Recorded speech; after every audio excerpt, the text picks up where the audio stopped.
2-ton vehicle, accelerating hard, driven deliberately, into a man on a pavement. He is thrown onto a grass bank. The car reverses back toward him. 3 men jump out. One of them has a crowbar. He is already on the ground, already motionless. It doesn't matter. The crowbar comes down anyway, several times, on a man who cannot defend himself, on a residential street, in broad daylight, all of it, recorded on CCTV, with sound. Amriz Iqbal died that afternoon, a father of 3. 2 days after coming home to Bradford, the man who ordered it had a Porsche Cayenne parked outside his home. Personalized plate, MEG 5S. He called himself King, wore it like a title, built an empire around it, and genuinely believed that no one could touch him. Welcome to True Crime Page. This is where we go beyond the headlines. If you are new here, subscribe now and join us. Amriz Iqbal was 40 years old, Bradford born, known to everyone who knew him as Major, a father of 3, 2 of them very young children. He had been living in Dubai, building something away from Bradford, away from whatever history he carried in that city. He came back on 1st October 2018, 3rd October 2018, mid-afternoon. Sanford Road, Bradford Moor, a busy residential street. Amriz was walking with his friend Adnan Ahmed. Nothing unusual, nothing that would make either of them look twice. A silver Kia Sedona was already in the area. Circling CCTV from a nearby house had been recording. It captured everything, including the sound. The car passes the junction once. The front seat passenger gets a clear view. Circles again. The driver finds his line. Then the engine note changes. Hard acceleration. Over a speed bump. Straight into Amriz Iqbal and Adnan Ahmed on the pavement. The impact is catastrophic. Iqbal is thrown onto a grass bank. Ahmed lands on the road. The Kia continues 20 yards past them, brakes, then reverses, back toward them, at speed. 3 men jump from the rear door, one wearing a patterned balaclava, carrying a metal crowbar. He walks toward Amriz Iqbal, motionless on the grass bank, and strikes him several times, on the legs, on the body. Adnan Ahmed survives. Minor injuries. Amriz Iqbal does not survive. The injuries from the vehicle impact alone were described in court as making his death inevitable. The crowbar came after that. The attackers flee. Shouts were audible on the recording. The Kia drives directly to a livery yard. Abandoned, never recovered. A black BMW with false plates already moving, forming a convoy, running the cover-up, before Amriz Iqbal had even been pronounced dead. He came back on a Monday. Nobody knows exactly why. Whatever brought him home, he never got the chance to do it. 2 days after coming back, 3 men in a stolen people carrier took everything from him. His children lost their father on a Wednesday afternoon, on a street he had walked 100 times. The man who made that decision was the opposite of quiet in every possible way. He had a name for himself, a reputation he had spent years building, a Porsche with a personalized plate, and an absolute certainty that no one could touch him. Mohammed Nisar Khan, born and raised in Bradford, by his early 20s, already building a criminal record. 1999, first conviction, robbery, just the beginning. 2008, charged with conspiracy to sell Class A drugs. The value of those drugs, £700,000. The case was dismissed. Insufficient evidence. He walked. 2009, an uncle and a nephew appear in court, charged with conspiring to murder Meggie. Someone had wanted him dead badly enough to plan it. He survived that too. 2011, jailed for 30 months, a fray. 2012, members of a Bradford family jailed for possessing an arsenal of firearms, assembled specifically to protect themselves from Meggy and his associates. An entire family arming themselves because of one man. This was not someone who stumbled into criminality. This was someone who built something, deliberately, across years, through violence, through fear. A luxury penthouse in an exclusive Huddersfield development, registered to a company, untraceable, on Paper. He lived there with his wife and children. The NCA would later establish the apartment and car alone were worth over £800,000. Drug money, head of an organized crime group, heroin, cocaine, firearms, operating across West Yorkshire.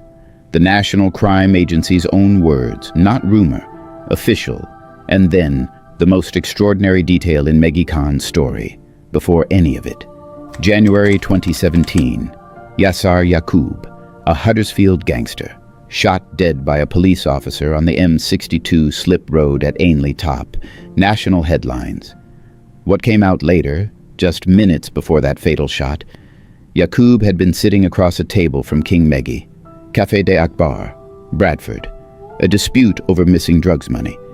Minutes after that meeting ended, a police officer shot Yasar Yaqub dead. Meggy was suspected of informing police, of telling them Yaqub was carrying a gun. Whether that is true was never proven in court. But in the world Meggy operated in, the suspicion alone was enough. Why Amriz Iqbal? That question was never fully answered in court. What is known? The attack was gangland, drug-related retaliation, a dispute significant enough for Khan to order a murder in broad daylight on a residential street in front of cameras. Iqbal had been in Dubai. He came back. 2 days later, Khan made a decision. Whatever the dispute was, it ended one way. The planning was not rushed. Grant's black BMW had already visited Khan's home. Tony Grant, 39 years old, longtime associate of Khan, front seat passenger in the Kia. His role, eyes, confirmation. He gave Khan the clear view. His BMW transported the weapons, and his saliva would later be found on one of the masks. One detail that placed him directly inside the operation. Before we get into the cover-up, and what Meggy Khan and his crew did in the hours after this murder, is the part that reveals exactly what kind of operation this was. If you are not subscribed to this channel yet, hit that button right now. Every case we cover here is verified, detailed, and told the way it deserves to be told. No shortcuts, no surface level. Subscribe and turn the bell on, because this story is about to get significantly more calculated. The attack lasted seconds. The cover-up began immediately. Grant's BMW formed a convoy, moving the weapons away from Sanford Road, away from what had just happened there. The convoy stopped at a petrol station. Grant filled the Kia. Khan paid, both of them standing at a counter, while Amriz Iqbal lay on a grass bank less than a mile away. That petrol station had CCTV. It captured both of them. Clearly, they didn't know that yet. That night, Salman Ismail arrived at the same petrol station, smashed a window, squirted accelerant inside, ignited it. The intention was clear: destroy the CCTV before police pulled it. The following day, armed men returned. Metal bar, gloves, face coverings, demanded the remaining footage at the counter. 2 attempts on the same petrol station. What they did not know was how much else had already been captured. A residential CCTV camera on Sanford Road had recorded every second of the attack, with audio, already in the hands of West Yorkshire police. And there was more. The Kia's insurance policy, cancelled 40 minutes after the attack. Someone made that call, while Amriz Iqbal was still on that grass bank. Grant's BMW forensically examined. Baseball bat, sledgehammer, masks, balaclavas, still there, still traceable. And on one of those masks, saliva, matched to Tony Grant. The cover-up had failed completely before it had even finished. West Yorkshire police built the case layer by layer. The residential CCTV, the foundation. Every movement of the Kia captured. The circling, the acceleration, the impact, the crowbar. All of it. Frame by frame with audio. Cell site data placed Khan and Grant in the area at the exact time of the attack. Their own phones, telling investigators exactly where they were. The insurance records, the petrol station footage, Grant's saliva on the mask, a witness, Amriz Iqbal, who had seen the crowbar attack and described it in court. Every piece of the cover-up had become evidence of the crime. Khan, Grant, Ismail, all arrested, all charged, all pleaded not guilty. Bradford Crown Court. 2019, Khan's defense tried, Grant's defense tried. Neither could explain away what the cameras had captured. The jury returned. Khan, guilty of murder, attempted murder, and conspiracy to pervert the course of justice. Grant, guilty of murder and conspiracy to pervert justice. Ismail, guilty of conspiracy to pervert justice and arson. May 1st, 2019. The judge did not reach for gentle language, barbaric and determined. A ringleader who had orchestrated not just a murder, but the entire cover-up that followed. A man who considered himself untouchable. Khan, life imprisonment, minimum 26 years, not considered for release until around 2045. Grant, life imprisonment, minimum 17 years. Ismail, 17 years. Do you think the downfall of men like Khan is always self-inflicted? Or does the system eventually catch up regardless? Leave your answer below. The convictions were challenged. 2021, Court of Appeal. Every appeal dismissed. Khan's 26-year minimum upheld. In full. Grant's murder conviction intact. Ismail's sentence reduced slightly, reflecting his lesser role. A foot soldier, not a king. Then the NCA moved in. The Porsche Cayenne, MEG 5S. Seized. The penthouse in Huddersfield, registered to a company, used by Khan for years, seized.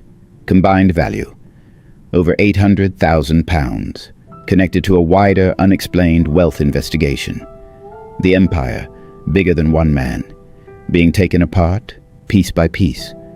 Mohammed Nisar Khan, Ashfield Prison, Nottinghamshire, maximum security, earliest parole eligibility, around 2045. He will be in his late 60s, if he gets there at all.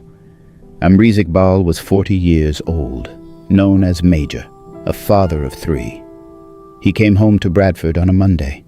He was dead by Wednesday, struck by a 2-ton vehicle, beaten on the ground with a crowbar, while he lay motionless, by men acting on the orders of someone who decided that his life was worth less than whatever dispute had brought him back to that city. Mohammed Nisar Khan called himself king. He had a plate made for his Porsche to prove it. He built a drug empire across West Yorkshire, survived attempts on his own life, walked away from a £700,000 drugs charge, and genuinely believed he was untouchable. That was the word the judge used. Untouchable. What actually happened is that he ordered a murder on a street covered in cameras, in broad daylight, and then sent men to burn a petrol station to cover it up. Kings don't burn petrol stations. Desperate men do. Mohammed Nisar Khan will not see freedom until he is in his late 60s, if ever. Amriz Iqbal's children will never see their father again. That is the full story of King Meggie. If this case stayed with you, hit the like button. Subscribe if you are not already here, and leave a comment, because these stories deserve to be talked about. Not buried, not forgotten. There is another case already waiting, another name, another story that deserves the full telling. We will be back.